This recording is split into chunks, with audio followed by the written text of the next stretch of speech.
All right, good morning, everybody. At least morning for me, and wherever you are, good day to you. Thank you so much for joining me here today for another modern video series with Mardu Pyromancer. So obviously, I've had a few series on this deck already. I'm not going to go too in-depth over the deck. If you're looking for an in-depth look at the deck, check out my first and second series on my channel. With Mardu Pyromancer. I went over a little bit more what the core of the deck does, but just briefly, we're going to try to fill up the graveyard with cheap instants and sorceries, cast cheap instants and sorceries to fuel Young Pyromancer, as well as Bedlam Reveler, and then of course have synergy with Lingering Souls in the yard, and in general just have a very powerful set of cards here that are cheap and interactive. Now what's different here than what we've done in the past is we've cut out the basic planes, so no longer are we playing a basic planes, and we have a bit more of a heavy planeswalker package in this version, right? So what I did from my previous version was I cut a basic planes and added a Sacred Foundry, and then what I also did was remove a Collective Brutality and one Blood Moon, and I added a Liliana the Last Hope and a Liliana the Veil. So there's been a lot of talk in the Mardu Pyromancer community on which one is better, which one is worse in the main deck, in the sideboard. I'm honestly not sure, so that's why we're doing a split of both, and we'll see which one performs better in certain situations. Maybe when we see one of them, we would have wished it was the other, and vice versa. So we'll see, we'll play around with it, and hopefully we'll get a good set of testing here to figure out, okay, where does Mardu want to be in regards to its planeswalkers? Going down to 2 Blood Moon feels correct to me. 3 always felt a little clunky, even with the basic planes, even as powerful as the card may be. You know, it's just a card that doesn't fuel your Bedlam Revelers or Young Pyromancers, and, you know, flooding out on them is a really easy way to lose, especially if you never hit your 3rd land. So, minimizing the kind of the cost of that is pretty nice to me, in my opinion. I don't think, I mean, obviously the builds with 3 Blood Moon can shine in a right metagame, but I think right now you don't necessarily need to be packing triple Blood Moon. So double Blood Moon is fine, as we saw Reed Duke and Jerry Thompson. I think both go towards 1 Blood Moon. I think that's a good place for us to be as well. And the 3rd Collective Brutality has been moved to the sideboard. You know, you don't necessarily need you know, 4 copies in the 75, but I think 3 copies in the 75 is definitely the right spot, or at least a sweet spot to be, because you need this card against burn, against combo, against creature decks that pack Court of Calling or Collected Company, and it's just another removal spell that can, you know, gain you life and also pick apart your opponent's hand as necessary. But overall, those are the major changes I made. I also added a Hazaret and an Anguished Unmaking into the sideboard, so I felt that some of our grindy matchups might be a little tough. So the Mardu Pyromancer mirror, I've been struggling a lot with the mirror match. Jund has been pretty close, although we can generally come out on top, but I haven't won every match against Jund that I've played. Obviously, there's variance there, but I think having tools to help the games that go along could be really helpful. So I like Hazard here as a kind of top-end card that is not dependent on our graveyard to actually, you know, win the game, unlike Bedlam Reveler. And then Anguished Unmaking is kind of this catch-all answer to a lot of weird, troublesome permanents out there that we might not be able to answer very efficiently, while also being able to kill creatures that have big toughness, right? So sometimes you just want more fatal pushes in the deck, so Anguished Unmaking kind of is the 3rd fatal push that also hits all these other different kinds of permanents that might be you might have a hard time dealing with. And I really like, I like bringing Anguished Unmaking a lot more in the Mardu Pyromancer mirror than I do Wear and Tear to answer Leyline of the Void. Anguished Unmaking, if our opponent never hits Leyline of the Void, can actually kill a Bedlam Reveler, a Young Pyromancer, and even an opposing Hazaret, or a Liliana, or a Nahiri, or anything like that, or a Blood Moon if our opponent for some reason still kept it in and we need to get rid of it. So Anguished Unmaking is just kind of this catch-all answer that I enjoy bringing in more in the Mardu Pyro mirror rather than Wear and Tears. But aside from that, I kept most of the sideboard the same. So I cut the Stony Silences for those 2 pieces, because I think, especially without the basic planes, Stony Silence is a bit of a liability. And we don't really need Stony Silence. Like, it was more of a hedge against the uptick in Ironworks combo, but I think a lot of people realize that they don't really want to play that deck online, as it's kind of really difficult to do the combo online in the right amount of time. So that's why I went ahead and just trimmed the Stony Silence and called it a day. But in a paper tournament, I might consider going back to Stony Silences. But right now on Magic Online, I think it had a bit of an uptick, and now it's definitely gone back down again after people realize that this deck takes a lot of time to play, a lot of skill to play, and it's just not worth their time investment. Whereas in paper, you can kind of loop the Ironworks combo, and you can present the loop and you say, okay, I do this an infinite amount of times. Obviously, Magic Online does not let you go through loops, and so I think that definitely affects the deck's viability, and therefore that affects how we want to sideboard in the Magic Online metagame. Okay, I think I covered most of what I want to talk about here, so without further ado, please stay tuned for the first match coming up in just a second. I'll see you guys soon. Alright everybody, welcome to the first match here with Mardu Pyromancer. We are on the play. Let's go ahead and clear this board up here, and yeah, let's go ahead and play first. Definitely want to play first. Our hand is okay.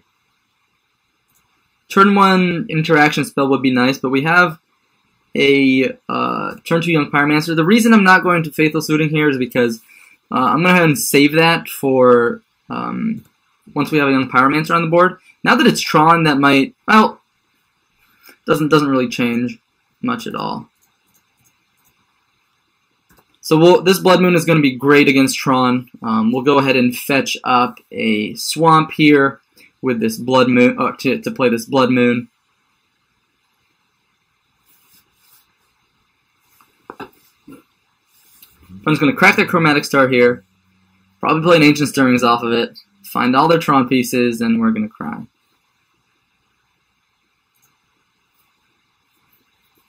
Our opponent doesn't play a land here. They're definitely, alright, they're playing an Ancient Stirrings. They're definitely going to find a land here. Alright, there's this Power Plant that is a Tron piece. Alright, so we have Blood Moon on the play. We can't ask for much better than that against Tron. Chromatic Sphere here, so they'll still have access to green mana. I don't think there's any world where we don't just play Blood Moon here. We just have to slow our opponent down just a little bit. And then we can hopefully set up a solid board state.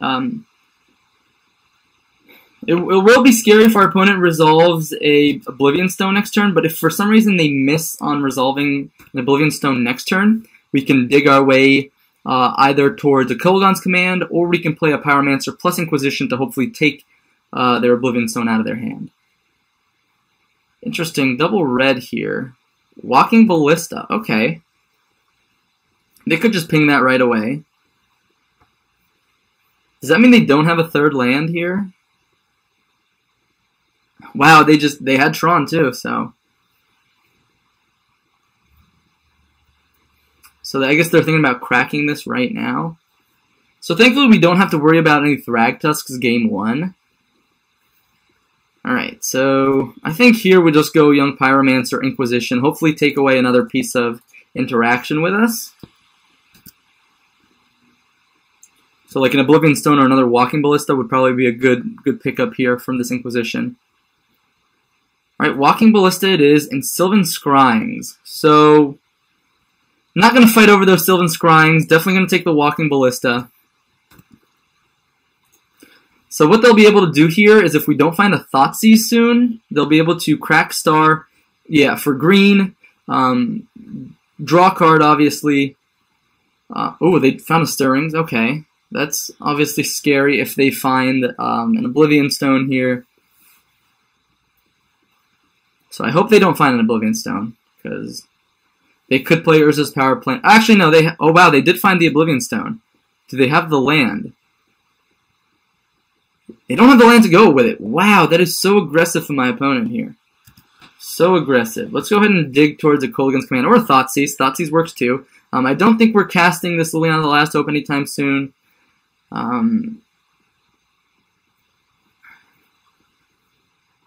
Question is, do we need to? I think we do need the Thoughtseize right now to get rid of that.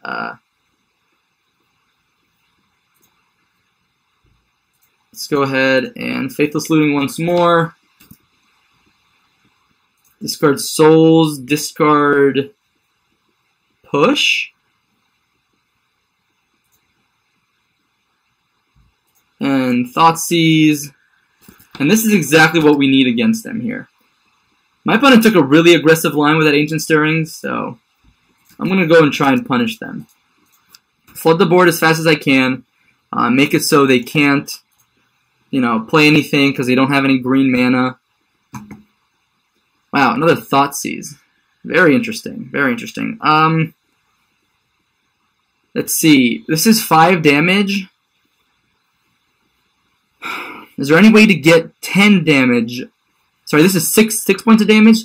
Put him to 9. Is there any way to get 9 points of damage on the board? I don't think so. We could flashback Lingering Souls.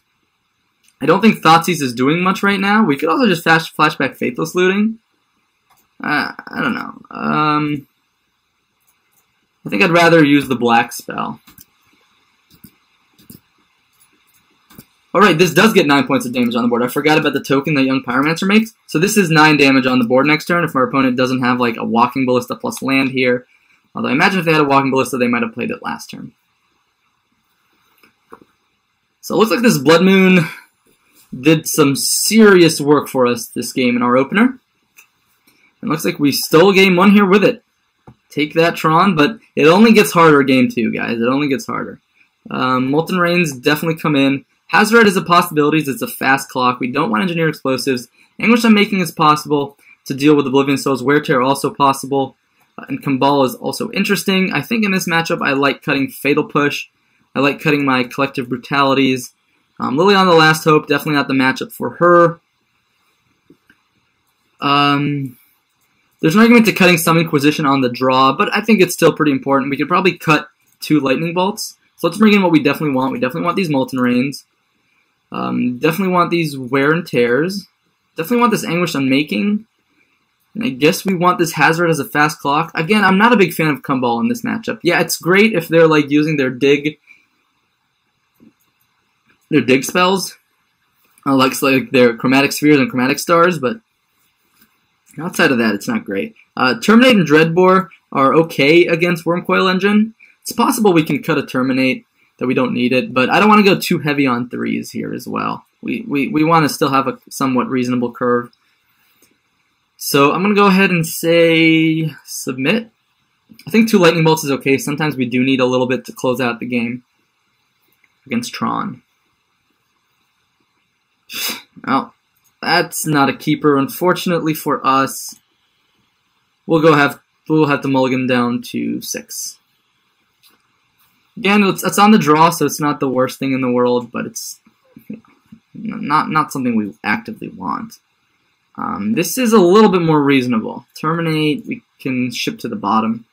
We have the Blood Moon, we have a Wear Tear. That's a Relic of Progenitus, we can answer that Wear Tear. So, ooh, Thoughtseize. That's great. Thoughtseize is really nice here. What is my opponent doing? I think I just take the Expedition map here. That is such a risky keep. It means they're just going to be kind of forced to crack this Relic if they want to hit a land drop next turn. Unless they're just a god and they know that there's a land on top of their deck. Or there's another Expedition map. We can just blow that up with Wear. And then follow it up with a Blood Moon, hopefully.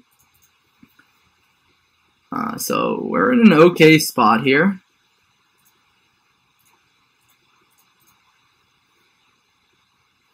Again, they still need a second land to pop that Expedition map, but I don't want to give them any chance at all of getting back into this game.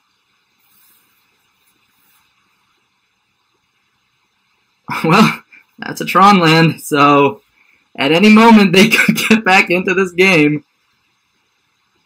Molten Rain, so I think here, this might force them to play out their Walking Ballista next turn, which I think I'm okay with. They can go ahead and crack their Relic here if they want, sure. If they just hit Tron, I'm going to be an upset person. But Expedition map without another land here, and we drew the Sacred Foundry. Wow. So I'm going to go ahead and just Molten Rain. Just Molten Rain the Urza's Tower. I guess technically I should Molten Rain the Urza's Mine if they have Dismember here. Now if they miss another land and I can follow it up with Blood Moon, we might be in a really good spot. Alternatively, we could follow it up with Lingering Souls if our opponent misses on another land here, and that just gets the board a bit more hectic. Yeah, I think I'm okay with Lingering Souls here, actually. Gets more triggers if our opponent wants to not cast Walking Ballista for a bit. Makes the clock faster, which is what we need in this matchup. Like, Blood Moon buys us time, but Molten Rain plus them missing their lands already bought us time. And wow, this K command actually is probably just going to blow up this this expedition map, and we should be all set.